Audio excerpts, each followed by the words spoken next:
Good morning, good afternoon, and good evening, wherever you are in our connected world, and welcome to the next webinar in our series, using connected data to optimize pricing strategy.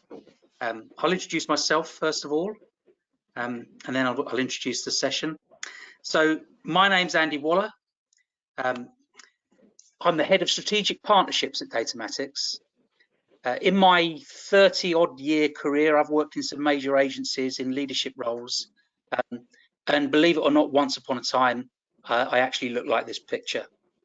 At Datamatics, we've made connected data a key strategic priority, and so I'm delighted to be able to be moderating today's discussion. Today's webinar is part of a series of webinars. We've had amazing panelists in this series representing brands, agencies and platforms, and we've been discussing why, despite storing vast reservoirs of data, organisations are still struggling to unlock its power. We've discovered that it's not enough to contain data, it has to be connected. We've explored how organisations can create a 360-degree view of their customers and how they can use that view to increase customer lifetime value and deliver hyper-personalised marketing. In our last webinar, we discussed how connected data is essential to empower teams to deliver great customer experience. Today, in our fifth webinar, we go deeper into another use case of connected data. How can organisations use connected data to inform their pricing strategies and increase customer satisfaction, retention, and ultimately profitability? And we have an absolutely brilliant panel today, made up of 3 doctors and 1 patient. I'm going to introduce each of the panelists in turn. First of all, we're joined by Dr. Nidhi Srivastava, who in a career spanning more than 20 years has led marketing science and global product leadership for 2 of the world's biggest market research agencies. Nidhi is a published author and an expert in brand strategy, marketing effectiveness, customer loyalty and innovation. So thank you very much for joining us today, Nidhi. Completely not. We're also joined by Dr. Ghosh. Dr. Ghosh is the Group Senior Economic Advisor at the State Bank of India. He co-authored a groundbreaking study capturing payroll data in India. He's currently advising the Indian government on revising the wholesale price index and is a member of the IBA's Monetary Policy Group. Thank you for taking the time out of your busy schedule to join us today, Dr. Ghosh. Thank you. Thank you very much. And finally, our ever-present panelist, Dr. Bikramjit Chowdhury, who's Head of Data Science and Analytics here at Datamatics. Dr. Bikramjit has worked for several blue-chip companies in a 25-year career, helping customers realise the value of connecting data, science and technology. Welcome back to you, Dr. Bikramjit. Thank you so very much, Andy. And it is indeed intriguing that a patient is moderating 3 doctors. Times have indeed changed. Yeah, it's good to have, you have to be a non-expert to moderate the experts, I think is the theory here. So before we go into our discussion, we're going to just ask a warm-up question, take the pulse of the audience. So this will come up on your screen now. According to you, what is the biggest advantage of a scientific and dynamic data-driven pricing strategy? Because we want you to choose the most important one, we're only letting you choose one, okay? I'm sure each of them is important, but what's the biggest advantage? And I'm going to ask our panelists to predict which they think is going to be the one that gets the maximum number of votes. So who wants to go first? Yeah. I think. Okay, I will. I think. Yes, sorry, Nidhi, go ahead. Yeah. Yeah, I think it should be top line, improve top line, and improve bottom line.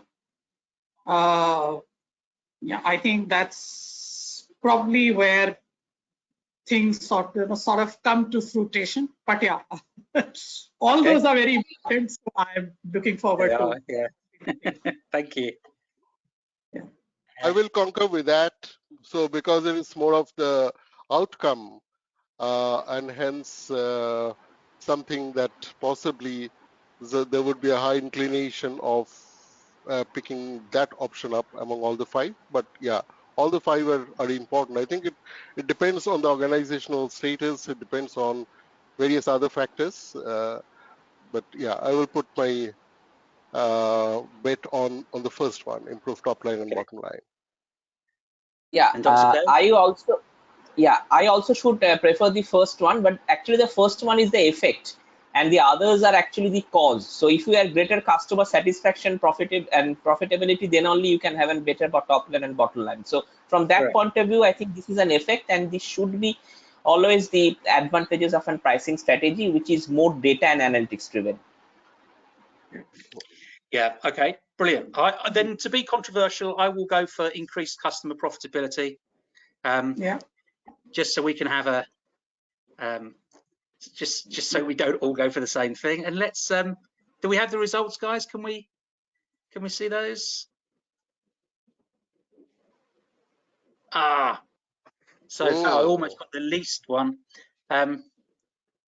Interesting to see increased ROI of your marketing spend up there as a big advantage. I guess that's probably true, but yeah, you were all right. Improved top line and bottom line is the effect. See, the other fun thing here would also be, who did we vote as? So did you vote as the CEO? Did you vote as the sales director? Did you vote as the revenue management head? Did you vote as the brand head? Who were you when you voted? To me, that's the fun part of this. Yeah. Good point. We've probably got a few CMOs on the call, or chief data officers, perhaps, and that's what why we've got this increased ROI of marketing. So that's a really good point, actually. I'm sure different people perceive the advantages in different ways. Okay, so thank you for that. I think we'll come now to our first question to the panel, if we may. And this is a question for you, Nidhi. So what types of outcomes or benefits can marketers achieve by having a more dynamic and data-driven pricing strategy? Sure, absolutely. So, in 2018, around December holiday season, the beginning of the holiday season, the time when a lot of our, retailers probably get about 70% of their sales. Yeah. So that's the time when, Walmart realized that, the shoppers were not really flocking to their stores as much as they would have expected, or liked. Yeah.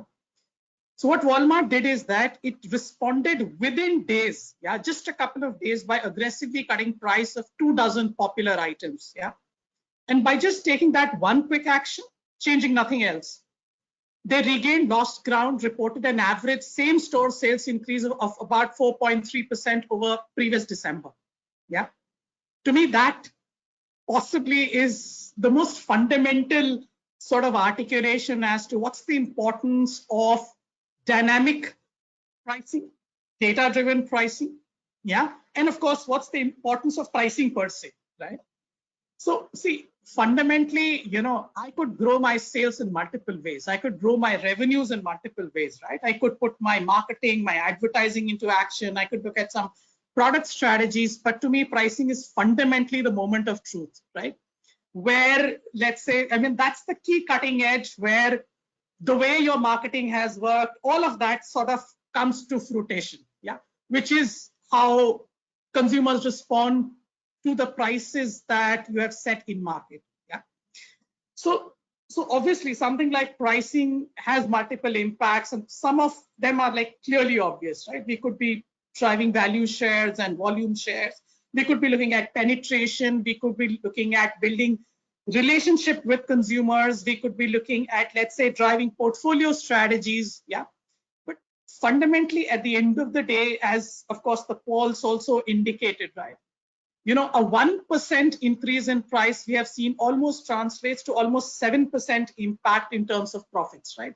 We don't achieve similar benefits by 1% cost reduction, right? Or even by headcount reduction for that matter, And something very interesting that we have seen from an impact from a pricing perspective, and I'll talk about two elements, right? Pricing for existing products, and more fun than that, pricing for new launches. Yeah. So see, so there are multiple ways in which clients and businesses use pricing strategies. One part, of course, is looking at portfolios, being able to compare alternative pricing scenarios, and factoring that in for all decisions related to pack size changes. Yeah, in terms of their line optimizations, right? New price pack introductions. Does it make sense? Doesn't, or it doesn't make sense. Things like product assortment changes. Yeah, how well they want to sort of skew their promotion strategies for that matter. And of course, the one fundamental thing that comes with or runs parallel to our pricing strategy is the impact it has on the brand value, the product value, yeah, and of course the whole brand equity kind of impact. Yeah. Very interestingly, a lot of our pricing impact also comes through in terms of how we leverage it to actually get rid of unprofitable customers. Yeah. Or use it for a stronger impact in terms of bottom line. Yeah. But as I was talking about, the very interesting play from a pricing impact is getting the price right for a new launch. Yeah. And that also sort of connects back to all the discussions we've also been having about the kind of data that becomes important, right? And things that need to play out there, right? So for some of the basis work that we have done, it tells us that 90% of products which are priced too high, they fail in the marketplace. Yeah? So that's the importance of getting the right precision into pricing. Yeah, because all things staying same, 90% times, if you price your product too high, it will it will fail in the marketplace, right? And a 10% lower price can actually lead to an upward of almost 20% decrease in margins. So that is absolutely fundamental to why a very scientific and a very dynamic approach to pricing is extremely important. And the last thing I wanted to sort of call out there is also when we combine our whole strategy in terms of pricing and combine that with our assortment strategy as well. The most obvious one seems to be that let's remove the slow moving SKUs. Yeah, that seems obvious in terms of increasing profitability. But the moment you bring science into this, you also discover that possibly some of the slowest moving SKUs are also some of the more incremental SKUs in the line, right? So yeah, I mean, multiple things that a more scientific, dynamic approach to pricing pretty much impacts. And there's a lot of data, of examples out there which support that. Thank you very much. I mean, that's really interesting, isn't it? I hadn't appreciated the example you gave about dropping the price of Walmart and driving the top line. What about the impact? You talked a bit about the impact of price on brand. Is there? I guess maybe there's also an impact of brand on price. Is there? Correct. Guys, any thoughts on any of the things that Nidhi raised there? Yeah. Oh, absolutely. Which also connects back, in fact, to the bigger question about, how can we even get to pricing models that we can learn more from, actually. So see, when we look at a lot of our pricing work, yeah, the one area which I firmly believe, and I've learned from experience, which is possibly most critical, is bringing in the perspective of brand equity, right? And not just equity, but bringing in the structure of equity itself, right? And as you rightly said, the impact works both ways, right? We are obviously very conversant about the fact that, well, yes, price impacts how consumers sort of perceive the brand in terms of its equity, etc. However, the reverse also happens, right? So very interesting things, right? I mean, whatever pricing models we all follow. Yeah, at the end of the day, I'm looking at the price elasticity, right? And therefore, the range it permits me in terms of playing on my price. Can I charge more or not, right? So what we've seen is the fact that and there is also this very simple textbook principle saying that if your equity is higher, right, your elasticity of price is likely to be lower, right? So therefore you have a greater flexibility in terms of being able to charge a higher price, ceteris paribus. Right? However, it's sort of deeper and more fun than that. Yeah. So if, for instance, we have seen that if the structure of equity is more functional, yeah, two brands, same level of brand equity, yeah, same level of your equity scores, whatever score you choose to follow. However, if the structure of your equity is more functional, yeah, more driven by functional benefits versus a brand, same level of equity, but the structure of your equity is more emotional. Yeah, there's greater love and persona kind of associations with the brand. With same level of equity scores, the elasticity of price would actually vary for both brands, right? So if it's more functional, it actually, your elasticity could be lower. You could actually be able to charge a premium price. However, the source of your equity is more functional benefit led, right?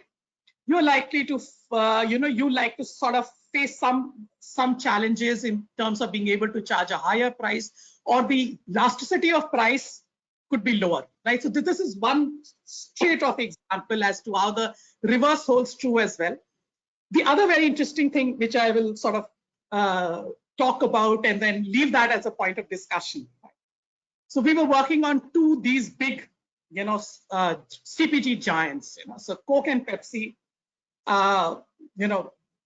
some market. Both brands brought down their price, yeah, on cola by the same percentage, both of them, yeah. And there is very little to sort of split out between the two brands in the market context that I'm talking about in terms of their market share. And both brands suffered a decline in sales. Yeah. However, the extent of decline was different. So till then makes a lot of sense. Yeah, different brands would have different elasticities on price, and therefore the impact of the same fall in price could be different. Yeah. However, and that's where I'm talking about the principle about why it's so important to look at multiple data contexts to understand. When we actually went deeper into this as to what was happening, we actually saw that for one brand, the decline in sales was led by a decline in penetration. Yeah. While for the other brand, for the same fall in price, the decline in sales was actually contributed from a decline in frequency. Right. And these two brands were responding very differently in terms of what was happening. Right. And that's why when we were able to sort of bring in some of those perspectives in terms of what was happening, what was the source of the loyalty-driven frequency-led volumes and its relationship with price versus growing penetration and growing trials and its relationship with price changes, that was like a different story altogether, right? And of course, went into other fun stuff in terms of demographics, psychographics, more of youth driving trials and penetration versus a different mature audience being part of your loyalty structure. So yeah, very interesting, very rich, a lot of fun. And if you could sort of bring in these multiple perspectives, it sort of also makes our understanding of pricing decisions and its impact sharper, as also as part of what we intend to do, in terms of our pricing strategies. Thank you, Nidhi. It's interesting. You talk there about price elasticity, and that's something I want to talk to you about, Dr. Ghosh. So how important is price elasticity in deposit products at banks, and has it got any relation to other financial market products? Yeah, thank you, Andy. It's great to be over here, and also great to be on a day where I just got vaccinated in the morning. So it seems a little bit pleasant to be speaking without the mask. So that's the first thing. And regarding the second, the deposits of the elasticity, exactly. I mean, if you just give me 2 minutes, I'll just step back a little bit and talk about the vagaries of the Indian financial markets. The issue is that Indian banks, if you look into the composition of the Indian banking sector, I come from the largest commercial bank, the State Bank of India, which is around 20% of India's GDP. And the public sector banks in India, if you just actually look into their share, there is 70%, 65 to 70% of the market. The private banks and the foreign banks make up for the latter. Now, also the fact is that India doesn't have a social security system. So I think around 3 to 4% of the Indian population have a social security system. So that actually brings us directly to this deposit product. So therefore, what happens is that a large part of the Indian populace, which is basically the retired population, actually depends on interest income from the bank deposits as a source of livelihood. And there have been several estimates. We have actually done some studies in the past which says that this number could actually go up to 10% of their income after retirement. And the interesting point again here is that even though there has been so much amount of financial literacy drive in the Indian markets, if you remember in 1992 we opened the Demat accounts, but if you look into the data of the financial savings today from the RBI bulletin, I think in the 28 years, I think not more than 10% of the overall financial savings of a household actually goes into equity, even after, I mean, so much amount of the financial the literacy programs which has been done. So this actually shows that there is an element of security of people, specifically the retired person, and also to some extent the people who are basically in the age group of 40 to 45, who actually depend on bank deposits as a source of as a source of livelihood. So whatever may happen, I mean, maybe this pandemic has brought about some changes in their behavioral habits because a record number of Demat accounts are opened by the Indian people.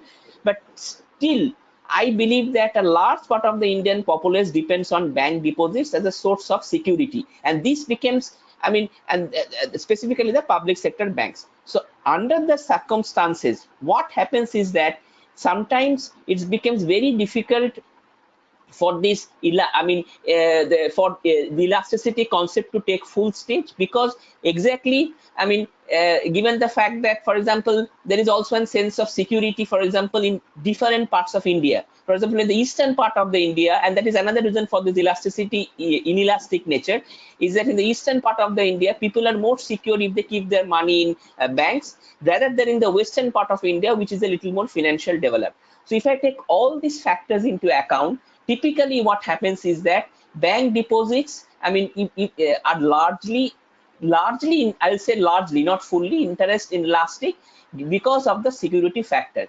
However, there is another factor in consideration, is that there are some segments of the deposit products, specifically, for example, if you ask for a bank like us in the 1 to 2 year bracket, which shows some amount of elasticity, because that is exactly the segment whereby the largest amount of deposits come in. So if I take that factor into consideration, there is some amount of elasticity in that range. But overall, given the peculiar nature of the Indian social security system, the confidence of the people who is in the banking deposits, makes the inelasticity of the deposits maybe a little more than the elasticity of the deposit products. So I think there are other fascinating views. I'll come back to that if I have time, but largely, I mean, given the intricacies of the Indian banking system, it sometimes becomes very difficult to have a pricing strategy, because the markets doesn't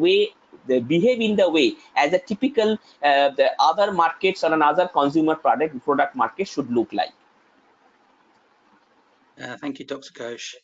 I didn't realize that. So, Dr. Bikramjit, I think you have a question. Yeah, I have a question for Dr. Ghosh. So how do you see the elasticity of the loan products? Does low rates or high rates result in substitution between borrowing from abroad? What's your perspective on that? Yes, now I think that's a very interesting question which you asked, Dr. Chaudhary. I think, see, one point I like to highlight over here is that I think there is also an element of this basically transmission. I will not get into the technicalities of that. Basically, transmission means you will, if you find the Indian newspaper, you will always find that the depositors saying we are not getting adequate deposits, we are not getting adequate returns, and the lender saying we are not getting adequate, we are not getting rates which are comfortable for us. So, but as you know, the banking's in the business of financial intermediation. They will take deposits from us and they will take lend to someone. But again, here the issue is that if the problem with this banking system is that the deposit products actually reprice later. For example, in India, you can't have a concept of floating rate deposits, because if I, for example, come tomorrow and say, Dr. Ghosh, please take a floating rate products. Today we are offering you 7%, tomorrow we'll get 6%. Nobody is going to buy that product, and we have also actually tried that product in the past. So that concept goes out. So whenever the rate goes down, the deposit rates remain sticky, but the lending rates have to go down immediately. So that actually is another aspect which determines the pricing strategy of the bank. So there are several ways to deal with it, not again to that, but to answer your specific question, Dr. Chaudhary, the point is that lending rates after a certain point of time actually becomes quite interest elastic. There are several studies in it which says that the rates could be, I mean, for housing loan rate, the rates could actually be 7.5 to 7.75% when it becomes more interest elastic. But at the but the point is that there is also this susceptibility of the corporate. So there is two products over here. One is the retail lending products, which are very elastic, because if you reduce the price, I'll always buy a housing loan. But for the corporates, the issue is that even if you lower the loan, given the negative real interest regime which is prevailing in the developed economies, sometimes the substitutability may not be there. Or maybe the substitutability may not be there because corporates will continue to prefer borrowing from abroad, because they have a rate maybe around, I mean, even if you add the hedging cost and other costs, that rate may be still lower than the rates which the Indian banks are offering. So that aspect should also come at some point of time. So overall, it's very interesting. But this also leads to other problems, like, I think, which is beyond the scope of this discussion, like hedging cost and other things. Sometimes, which if you want, which if for example, if a corporate doesn't do, that will actually land up in trouble in terms of the liability at a later date. Perfect. Thank you so much. Thank you. Okay, Dr. Bikramjit, I'm going to come to you then. So if you've got a success story where leveraging connected data has helped in building a stronger pricing structure. Yeah, absolutely. And I would like to share that more simplified version of that success story, so that it can be illustrated in a lucid way. This is about a retailer come manufacturer. This player manufactures and sells its product through its retail chain itself, and the difficulties that it faced in terms of its pricing policy, pricing structure, discounting structure, and how we really help them resurrect their business from almost a non-profitable to a profitable venture. So that's the success story is all about. So let's first understand what were the business challenges that this player was facing. So if we go to the next slide, so we'll be able to see that the real fundamental issue was about inconsistent pricing, and a pricing which is inconsistent predominantly because it was not controlled and managed centrally. So when we started our engagement with them, we quickly realized that the pricing of this retail chain are all locally managed. They were expanding their business like anything. They were opening up stores and shops across different locations, maybe in a little bit uncontrollable way. And the worst part was that it appeared that the mandate at the local level was only to increase and improve the top line. So there were lots of freebies. There were lots of incoherent and inconsistent discounting, not necessarily following a very structured approach, not necessarily keeping an eye on profitability on the bottom line. So customers, markets, products, they were all improperly aligned, were not really properly connected. And to add to their woes, what we figured out that the information that they had related to competition, related to price trends, related to customers, etc., they were all very disconnected and were scattered all over the place. So what was actually happening was all this caused serious profit leakages as a result of this uncontrollable, I won't say uncontrollable, but uncontrolled and inconsistent pricing policy that they were following. So when to understand the root causes at a more detailed level, when we deep dived, what we also realized that they haven't given much thought to segmentation, whether it is the customer segmentation, whether it's the location store segmentation, whether it is product segmentation. And each new location was adding its own pricing to the entire system. As I said, the mandate was almost like, how can I increase only the top line?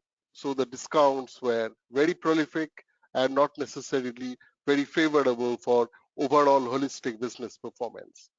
What we also realized that the data-driven insights is really the need of the hour to govern centrally their decision-making on unified pricing and discounting policy. So given this backdrop and given this diagnostics that we worked out, we took a sort of a two-phased approach as part of our solution strategy. In phase one, we decided that we have to address the profit leakages in the short to mid-term, because that's a pain point that needed immediate addressal. They were bleeding like anything. So with that in mind, we tried to identify immediate profit enhancement opportunities and standardize the discounting structure. And phase two was more geared towards building a more sustainable, long-term, value-based pricing strategy. And that value-based pricing strategy was governed by product segmentation and also a sort of a store tiering, store segmentation, location segmentation based on the principle of 4 C's: customer, competition, cost, and the overall condition in which the store is operating, on which I will discuss more, a little bit more elaborately in due course of time. So with these two phases in mind, we went about developing our methodology. So our methodology consisted of 3 key steps, and it's more of a summarized approach. Step 1 was all about getting the foundations right. And foundation comes from developing a real, holistic, strong, robust, connected data ecosystem. As you can see on the left-hand side of the screen, the data sources that we have talked about over here they are sort of illustrative data sources. There are many more in play. So each data source had its own bearing, had its own role to play in terms of unearthing what needs to be done from development and improvisation standpoint. And collectively, once linked through soft connections and hard connections, they added more holistic value to the proceedings. As I said, that the competitive understanding, competitive intelligence on pricing was very meager, was completely scattered. In order to derive that competitive intelligence, we use several data sources: retail measurement, consumer panel, web scraping, mystery shopping, so on and so forth. In order to understand the value propositions of their different products and services and to align the stakeholders to set the right expectations, we conducted cross-functional interviews, we carried out value workshops, and set the foundation cornerstone of our execution. So once we created the connected data ecosystem, postulated different hypotheses and conjectures, and tested them out in a robust way, we went about fixing profit leakage as the immediate step, which is step number 2. So with the connected data ecosystem in place, we went about for every single item in their product master, we went about ascertaining the elasticity of each product. So we use supervised machine learning, deep learning, etc., different algorithms. And for each item, we worked out the elasticity. We classified the entire product master, the product list, into different brackets. Let's say highly elastic, moderately inelastic, highly inelastic, etc., so on and so forth. And through different experimental methodology and different iterations, using those elasticity brackets, we worked out what's the most desirable or the optimal price which will maximize the value sales of each and every product. So as a derivative, as a corollary of this exercise, what we derived are the pricing rules and the discounting protocols that can be followed in a very standardized fashion across their sites, across their stores, so that they are not suffering from immediate profit leakage. So this was another major milestone that we arrived, and we helped them implement this to stop profit leakage. Step number 3, it was the icing on the cake and possibly the clincher in the entire exercise, because it is about developing a value-based pricing strategy. So what were the foundational cornerstones of this? It was a two-pronged approach. One was based on product segmentation. The other was based on segmentation of their locations and stores. As I said, based on the principles of the 4 C's. The nature of customers and prospects in the catchment, the types of customers who are expected to buy from a specific store, the types of presence of competition, their activities, their pricing strategy, the type of cost that is involved in running the store, operational cost, supply chain cost, etc., and the local conditions that were prevailing. There were in certain cases local stipulations, local regulations, local policies that had to be taken into consideration. So using the 4 C's, we worked out a consolidated scoring for every location, which gave rise to the store tiering and helped us rank the different locations of stores into different tiers. So what's the final outcome? We managed to arrive at a grid, a sort of a matrix structure, let's say with the store tiers in the column in a simplified way and the segments of products in the rows. So each cell, which is a cross section of your store segment, of your store segments, store tiers and product segments, they're intra-homogeneous and inter-heterogeneous. So each of them merited their specific differential pricing analysis and pricing intelligence, as each of them had their specific distinct nuances. So what we carved out is for each product segment, a differential pricing for different store tiers. And that really worked not only for the existing products, it created a roadmap, a foundation for any new pricing that this chain had to undertake for any new products, for any new locations, etc., etc. So we created this tool for them, a simulator which they're currently using for determining their pricing policies, discounting policies on a consistent basis going forward. So what was the solution impact? We quantified it with the help of our customer. Over 11% of immediate profit opportunities were identified and segregated by 7.5% based on price point optimization, 3.5% by standardizing discounts. But the bigger impact was the roadmap to set future prices on a consistent basis based on value-based price segmentation, driven, augmented, and empowered by the 4 C's store tiering tools. And this price architecture was robust enough and reflective of the highly dynamic retail business trends, managed to provide a very sustainable model for them for pricing exercise, which they are using even today. With our help, they're refreshing it and continuing to thrive in their business. So I wanted to share this case study with you to show how important pricing can be if done methodically, systematically, scientifically, to resurrect an ailing business into a sort of a flourishing business. Back to you, Andy. Thank you very much, Dr. Bikramjit. That was really interesting.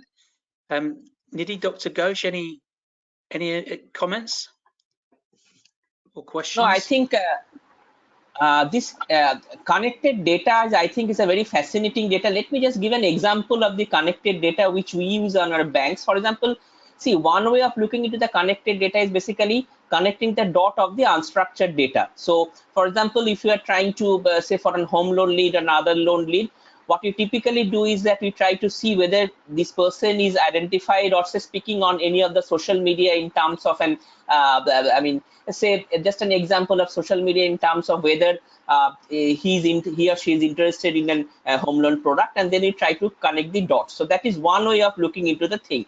And the other way, or that there could be several other approaches like collaborative filtering, but that is one way of connecting the dots. The other way of connecting the dots is basically this interbanking. For example, as you know that this person could be also interested to buy a mutual fund products, or it could be interested to buy an insurance products, or he could have a deposit product with the State Bank of India, but he's not using the SBI mutual funds or insurance products. So that is another way of trying to identify, I mean, and categorizing the person in terms of the, say, whether it's a salaried individual or a non-salaried individual, and trying to say whether he has any interest in an, say, mutual fund product or maybe an insurance product and like that. So that's another way of actually targeting the customers.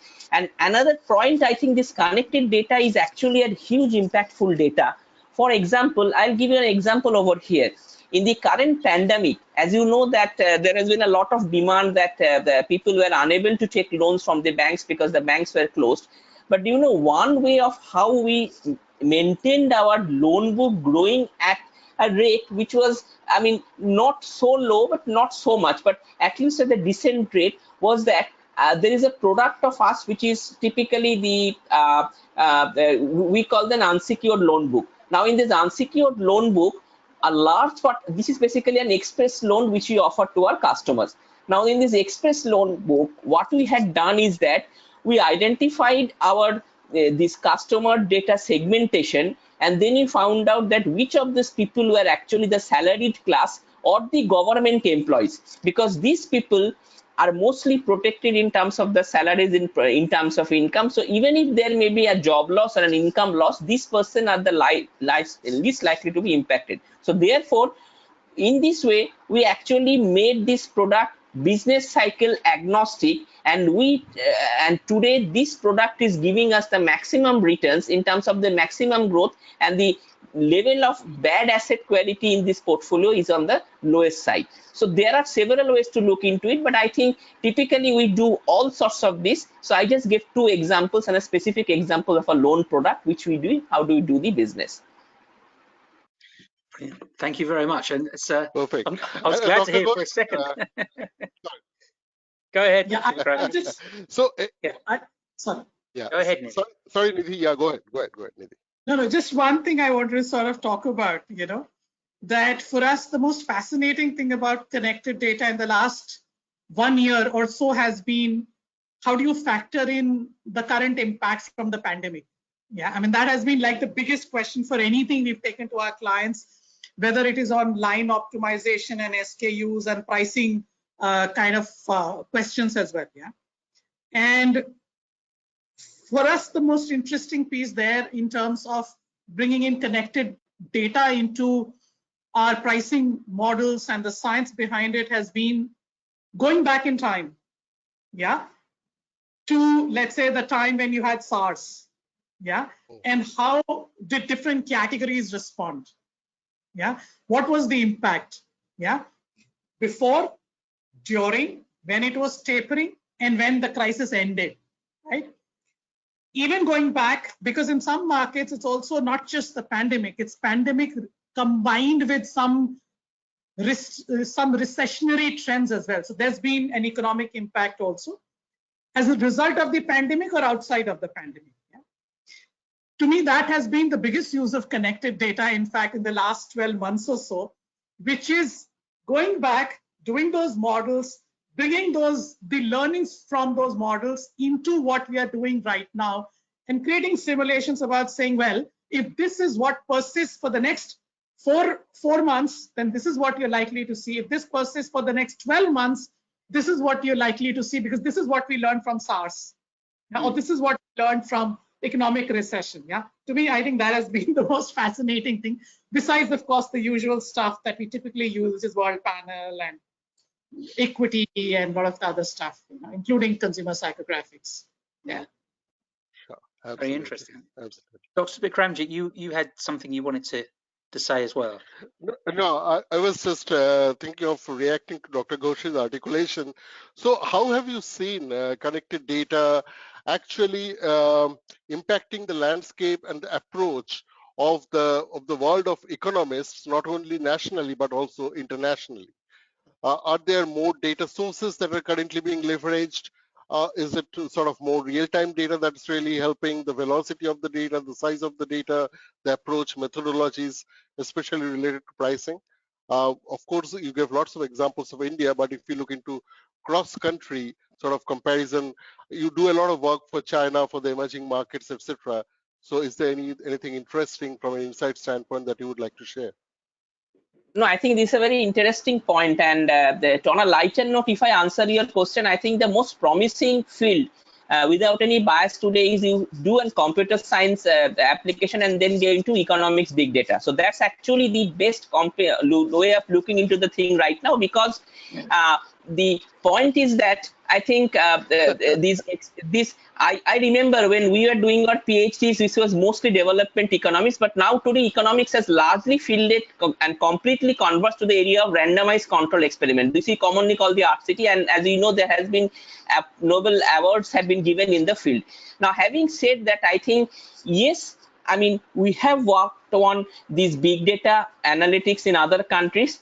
One of the projects which we have worked on typically is basically on this for the Indian context has been the Jan Dhan accounts. The other project which we have been also interesting, and that actually could be very interesting, is that we are actually now doing a project in the Indian context and also with other contexts, wherever we are trying to see is that if we offer a different rate of interest to a woman, the borrower, whether she is more responsive than a male borrower. And the results, I think they are very interesting. In fact, it shows that women actually could tend to be more, prone in decision making if the interest rate is lower than the male counterpart. This is actually one of the studies which we are currently doing. But to your specific question, yes, there is a huge applications of this unstructured data and structured data.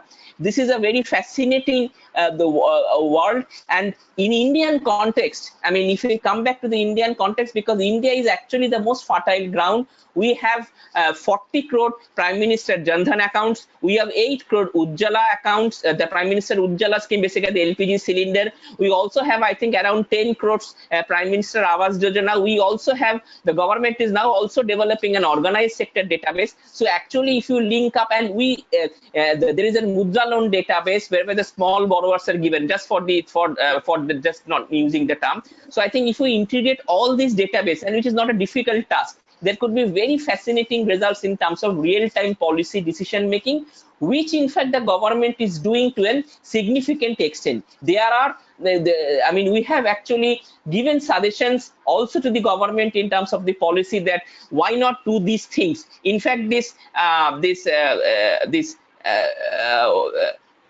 the income scheme for the farmers which the Indian government is running actually was one of the schemes which we had suggested to the government, and we had said that we had given some specific suggestion. I think I don't want to get into that, but the important point to note is that this data is actually very unique, and you can do all sorts of real-time policy decision making in the Indian context. And some of this could be similar with the other countries, and some of this will not be similar with could be unique to Indian countries. For example, just last, if I end, in Indian context, if you look into these accounts which have been opened with the banks, these are mostly used for remittances purposes for people who have migrated to other states. So if you just look into the data and map the remittances pattern, you will find that which state has the largest amount of migrants and who have gone there. So you can use that data to offer these products and build up a database at the lower end of the borrower spectrum. So that will capture the default behavior of the individual, and in the future this could give rise to a lot of product selling, like overdraft and others to these people. So it's a very big world, but it is a significant amount of applications as such. Thank you. Thank you all. So, Sure. I think it's incredibly interesting, Nidhi. You talked there about trying to predict what will happen as a result of the pandemic and referring back to SARS and things. I mean, that's really the whole point of this connected data, right? How can you now, in a rapidly changing world, use connected data to make decisions? And the thing that, Doctor, in your case study, I wonder how that applies now, because we've seen more and more people buying things online, obviously, as a result of being locked down. I wonder how dynamic pricing strategies can be applied in the online world, because you obviously can't tier stores then. But I think what we'll do is maybe we'll talk about that. I'm going to open it up now to questions from the audience. While we're waiting for those, any thoughts then on how this reads across to the online world, Dr. Spikramjit, or does it not? No, absolutely. Dynamic pricing is already in play very big time in e-commerce environment. In fact, the players who are making the most decisive impact in e-commerce are fully involved in dynamic pricing. It's almost as fundamental as their business model it is. So without dynamic pricing, none of the big e-commerce players or anybody who is having any intention to even survive can actually flourish. So it is already in play, Andy, and the mix of online and offline, brick and mortar versus the online stores mixture that many of the retailers are coming up with as part of their business model, have dynamic pricing as an integral component of their overall strategy.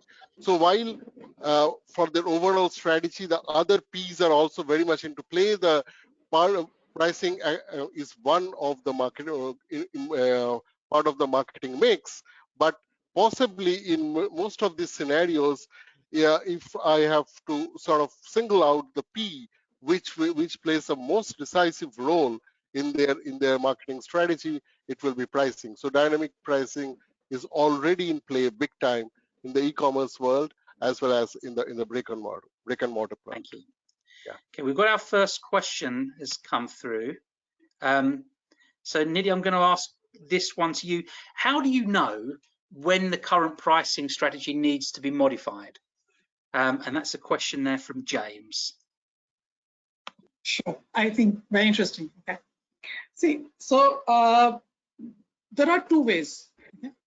One is that, so there are enough and more of our pricing models which sort of factor in other variables of the mix, right? So you would take your advertising, you would look at your distribution, your promo, pricing strategy, your equity work, etc. And then there are, of course, ways to sort of figure out how the contributions are working, etc. So what contributes to sales? Yeah. So obviously, if there is a challenge on sales, my sales are not growing as well, and then I do see that it is basically the impact from pricing that is the most significant contributor to a challenge on sales, right? A degrowth on sales or a decline on sales. You obviously know very clearly that it is the pricing that I need to sort of look at, right? But to me, that is post hoc, yeah? That is when the impact on sales has already happened, right? But some of the other interesting things which to me give a lot of lead indicator that possibly we need to look at our pricing, yeah? So there is a lot of pieces that we try and monitor and look at, which is from a perception perspective, right? So which is in terms of perceived value, for instance, yeah? So, and in many cases, very interesting stuff. Clients come to us with questions saying that my price is exactly at the same level as competition, right? My tariff structure, telecom, for instance, right? And so many categories. My tariff structure, my price is exactly the same as competition, and yet people think that I'm more expensive. Yeah. Now, when those kind of indications start coming in, yeah, that is when we know clearly that it is something we need to look at or explore or investigate from the pricing side. Yeah. So those are some of the key pieces, and of course there are more, right? Even things like you could have a strategic priority. Yeah. So your so it is fundamentally about how well my strategic priorities on the brand sync up with what I'm achieving in market, right? So your strategic priorities, I need to charge a premium, right? I need to grow value share. Yeah. However, all my pricing models are telling me, or whatever I'm seeing in market is actually not working, right? Then it is about whether you're charging a higher price or not, right? How do consumers look at your price and value structure? Right? So some of those things to me would be clear indicators that we need to reinvestigate how you're even looking at your current price. Excellent. Thank you very much. I've got another question. This one, I think, for you, Dr. Ghosh. This is from Tonya. So how difficult is it to get consensus of all the stakeholders on a pricing strategy?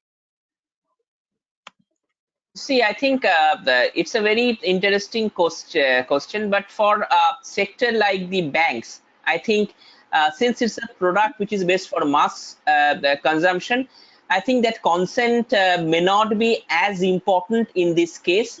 There are, of course, some products whereby if, for example, if the amount is larger, there is also a concept of the bulk deposits or bulk product, whereby a customer can come to you and say, look, this is my amount and this I want to have a bargaining. So for there you can have a separate pricing strategy. But for the others, since it's a product for mass consumption, I think you don't have a choice but to decide on the rate. And as you know, the last part of it's also being regulated. So you don't have a choice over there, but to make your decision open. But of course, there are some products where you can have a choice. For example, the bulk products, which I just mentioned. Thank you. I think maybe I have time for one more, but it's a very quick one. So this has come in from Priyanka. For you, Dr. Bikramjit. So does your case study take into account market dynamics like market inflation prices, raw material price increases, or any external impact from the market? Yeah, I think it's a great question. And these are about the nuts and bolts, Priyanka. Thanks for asking. So some of the points when I highlighted, these factors are built in. For example, the cost of running the operations at the store level, right? It takes into consideration the raw material cost, the transportation cost, the supply chain cost, the specific cost related to a specific location, whether it's in a posh locality or whether it's a neighborhood store, etc., right? Inflation obviously is an important factor all the time. From a pricing standpoint, inflation has to be always built in, taken into consideration all the other peripheral aspects. And to an extent, some of the models that we built try and anticipate and predict and preempt inflation based on not only on time series of inflation, but also based on driver analysis, the drivers which drive inflation. And hence they are an integral part of the overall pricing strategy and pricing intelligence. But it's a very good question. Yeah, it's an integral part of the overall pricing model. Excellent. Okay, thank you. We're out of time now, so I want to first of all say thank you to each of you for taking the time to join for I hope a really informative and interesting session. I certainly found it so. Everybody who joined in the audience, thank you for joining. I hope you've enjoyed yourselves. I hope you found it interesting. If you did, please tell your friends and also come along to the next webinar, which will be on the 21st of April, using connected data to measure the effectiveness of marketing strategies. As a dyed-in-the-wool market researcher, I would also ask you to answer a question at the end of this. It will pop up on your screens as you leave. It's your standard sort of MPS question about how likely you are to recommend this and to give a reason why.